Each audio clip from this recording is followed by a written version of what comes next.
Asalaamu calaykum waraxmatullaahi tacaala wabarakaatuh. Akhyaarta youtube-ka daawanaysiin waa Fataal Official. Fadlan haddaa ku cusubtahay youtube-ka subscribe saar, videogana like saar, siina share garee si asxaab inoo soo gaarto sida adiga u wanaagsan tahay camal u wanaagsan. Okay, maanta warkii hore warsu dhaf. Maxaan idin wadnaa? Waxaan idin wadnaa arooska Sharma Boy oo ka dhacay magaalada Muqdisho. Waa kuma gabartu aroosay?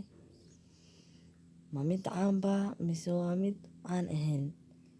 Gabartu ugu aroosay waa gabar caan ah, taasoo ah fanaan muddo badanna fanaan ahayd, taasoo heeso badan la qaaday Rose Sacade iyo fanaaniin badan uu asiga ka mid yahay.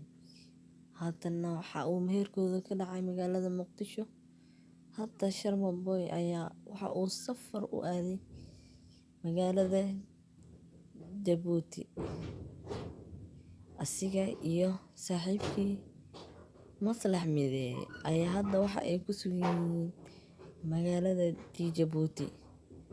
Haatana waxa uu rajeynayaa markii uu magaalada Muqdisho ku soo laabto arooskii qarniga inuu u dhigo fanaanada caanka ah ee heesaheeda ay daawadeen malaayiin qofood iyo in ka badan 500,000 heese ay daawadeen ayay soo saartay fanaanadan.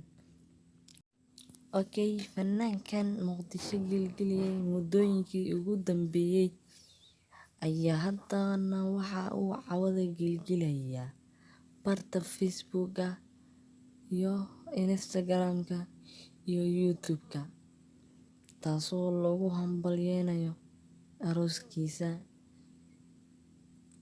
Haatana waxa ay ahayd taas meher, balse arooskiisa waxa uu dhici doonaa markii uu ka soo laabto magaalada Jabuuti. Arooskiisa nooc sidee ah ayuu noqon doonaa? Fanaankan aadka ay u jecel yihiin shacabka Muqdisho iyo dhalinyarada Muqdisho iyo macallin siyaasiyiinta xataa.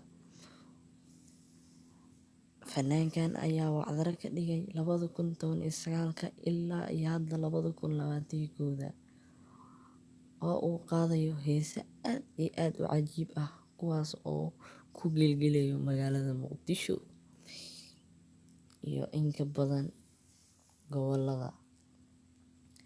Fanaankan ayaa hadda waxa aan sugnaa arooskiisa sida uu hees ugu soo diyaarin lahaa iyo heesta uu soo qaadi lahaa arooskiisa.